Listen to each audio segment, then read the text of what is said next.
Queen Rania, welcome back to our program. Thank you, Kристиан.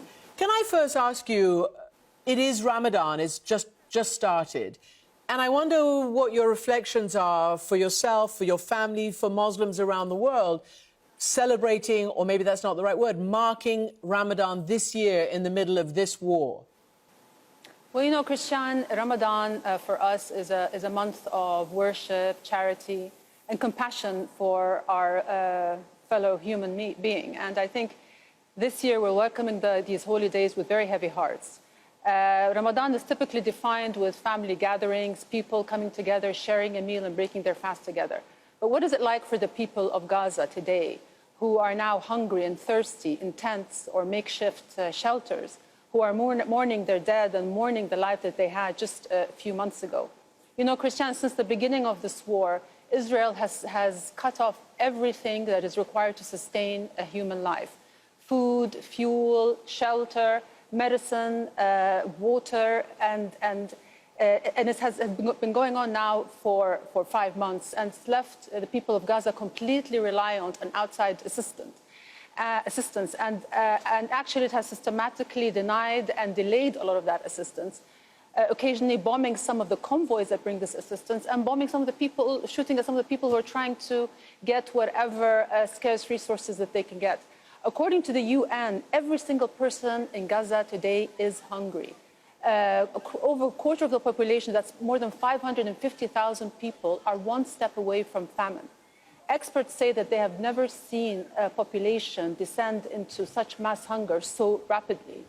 I mean, I'm hearing of people just eating whatever they can get their hands on, including grass, or they're having to grind, bird feed or animal fodder just to make bread. And in the north of Gaza, people are not on the verge of starvation, they're actually dying of starvation. It starts with the most vulnerable, the elderly, the wounded, babies. We're hearing increasing number of babies who are dying from severe malnutrition and thirst. And if things don't change, I think these cases are going to be spiraling throughout the Strip. And this has been a slow-motion mass murder of children, 5 months in the making. Children who were thriving and healthy just months ago are wasting away in front of their parents. Starvation is a very slow, cruel, and painful death. Your muscles shrink, your immune system shuts down, your organs give out. Imagine being a parent, having to go through that, witness your child going through that and not being able to do anything to help. It is absolutely shameful, outrageous, and entirely predictable what's happening in Gaza today because it was deliberate. Queen Rania, we have been reporting systematically what you are describing. In fact, a lot of the world is now and has been reporting this severe hunger, the statistics, the pictures that you're talking about. I wonder whether you think that is the reason why, for instance, the United States, the UK, other nations which are allies of Israel have started to really ramp up their need to deliver aid, like the airdrops that Jordan has been involved in. You see the US doing it. You see the idea of a floating pier in order to bring much more aid via the sea. Do you think the message that you've just described has actually now gotten through? Well, look, let me just be very clear about what these airdrops are. They are us resorting to desperate measures in order to address a desperate situation. These airdrops are literally just drops in an ocean of unmet needs. And King Abdullah has said from the very beginning, they are neither sufficient nor they are a substitute for humanitarian access at scale.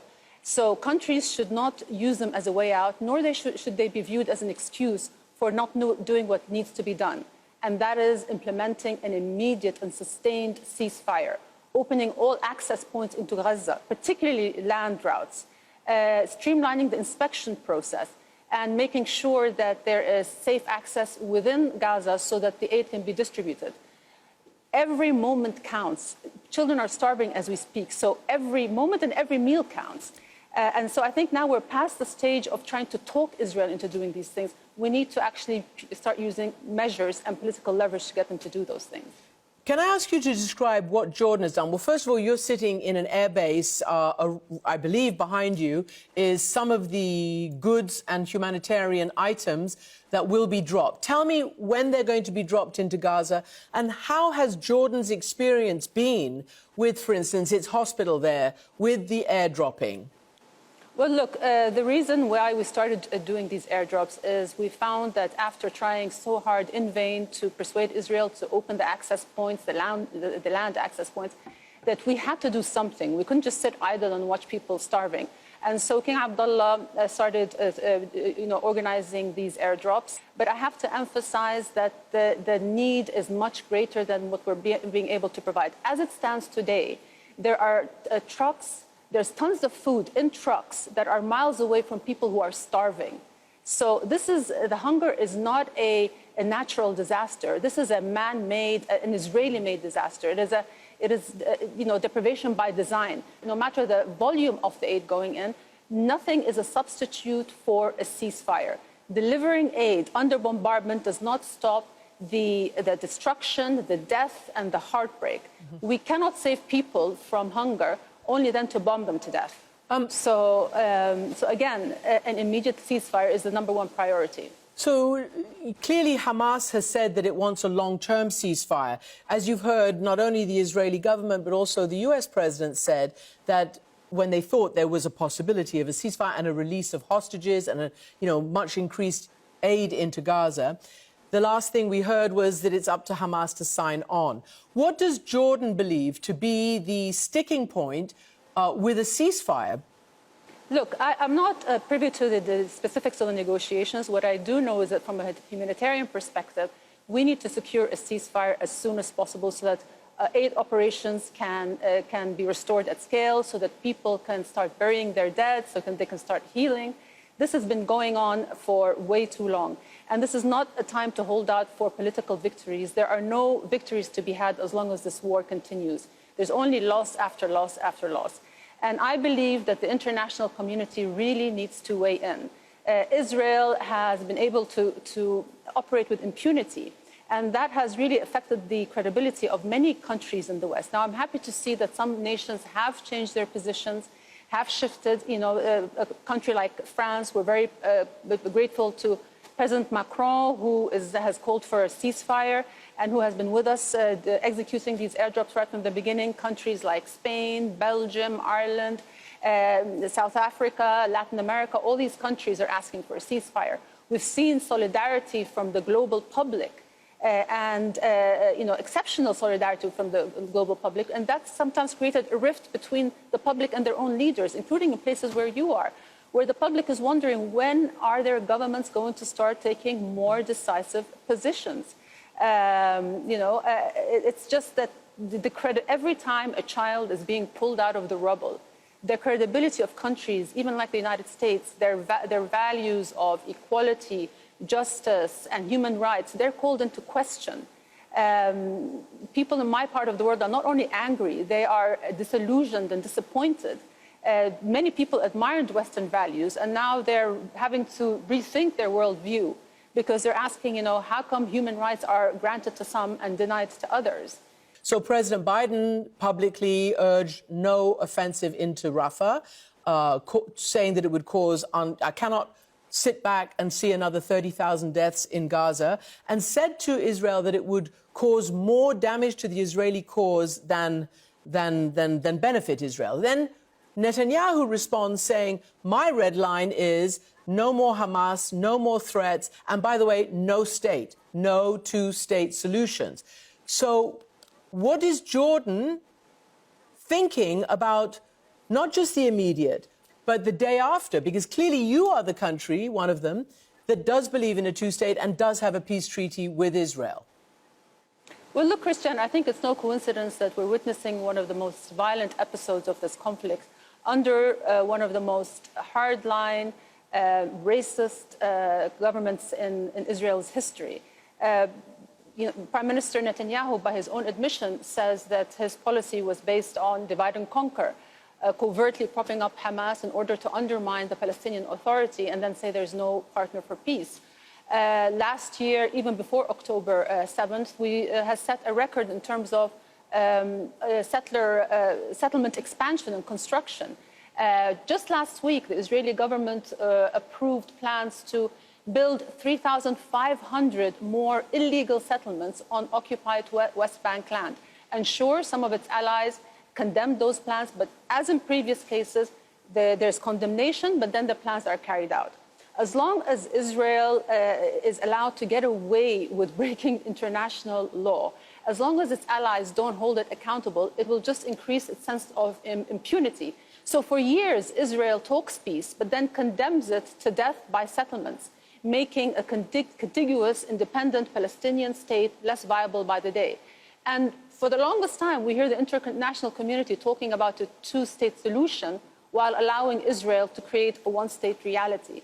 And so, you know, I think the time for trying to persuade Israel to do the right thing has long passed. It is time for us. We are not, when you look at the horrendous reality that's in Gaza today, it is hard to believe that Israel is being unfairly singled out, that it's being held to a higher standard. Critics of Israel merely wanted to do the bare minimum, which is just abide by international law.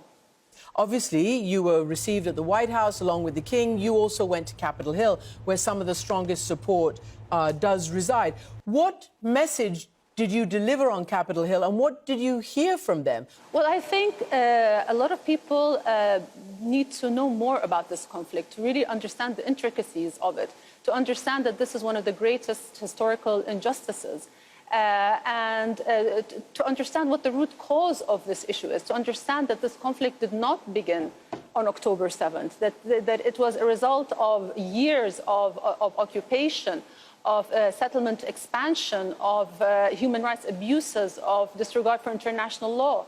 And this is what led us to this point. You know, if we look at Israel today, you know, sometimes you hear the Prime Minister justifying the war by saying that he is doing what the public wants and that the overwhelming majority of Israelis support this war. Well, you know, I refuse to believe that an entire population can look at what's going on in Gaza and be okay with it. In Israel, the dehumanization of Palestinians is systematic. It's ingrained. It is ubiquitous. They believe it. They believe that if we don't kill them, they're going to kill us. And so I blame hardline Israeli leaders for keeping their people in this perpetual state of fear of an existential threat that doesn't exist, and making them feel like just killing Palestinians and killing Hamas is going to be the solution to the problem. Let me ask you. The real solution to the problem is to end the occupation. Palestinians do not hate Israelis because of who they are. They hate them because of what they're doing to them. And so if we do the greatest guarantee for Israel's security, and this is what I want to say to what I said to the Americans, if you want to safeguard Israel's security, there is no better way to do it than through a just and comprehensive peace. No army in the world, the strongest army in the world, the most proficient intelligence, whatever, will not guarantee Israel's security as much as a just and comprehensive peace would. We, in this part of the world, need to find a way to share these holy lands in peace. So what you say, I mean, basically the Israeli public does support the war because they want, A, their people back, and B, they don't want to live side by side with Hamas at all, ever again. They don't want to be in that situation under that threat. You said it doesn't present an existential threat. Let's just talk about... Hold on a second. I mean, the question is, how, if it was you and you were to give a speech or a visit to the Israeli people who said to you, but Queen Rania, you may have a peace treaty with us, but look what Hamas did to us on October 7th. What would you say to them about how they should, I mean, you've talked about the history, but there's such a trauma that everybody we talk to right now says it's still as if it is October 7th, even though Prime Minister Netanyahu's ratings are in the dumpster. They don't support him, but they do support the idea of not having that threat anywhere near them anymore. You know, I would say that as devastating and as traumatic as October 7th was, it doesn't give Israel license to commit atrocity after atrocity. And Israel experienced one October 7th. Since then, the Palestinians have experienced 156 October 7th. You know, they have been going through this every day. And prior to October 7th, they have been living in 50 years of oppression, of occupation, of having their movement restricted, having every aspect of their lives dominated, being humiliated. If I speak to the Israeli public, I would say, if you want your peace and your security, you have to address this big injustice that's on your doorstep. There is no shortcut. There is no security measure that is going to bring the more hopeful future and the stability that you want in your lives, other than finding a way to live with Palestinians. Israeli leaders must stop treating the existence of Palestinians as an inconvenient truth, as a demographic challenge, as a mode that needs to be mowed every now and then. Palestinians are here to stay. And so we have to find a way to live with one another. And we have to be able to rehumanize, to be able to see the humanity of the other our humanity reflected in others' eyes.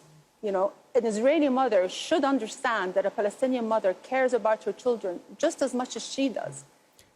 And there's just no way around that. I don't believe that peace is just about politics. Peace is about state of mind. It's a culture. It's about values. And those are the values that really need to be addressed. And they're long overdue. Queen Rania, thank you very much for joining us. Thank you, Kристиан.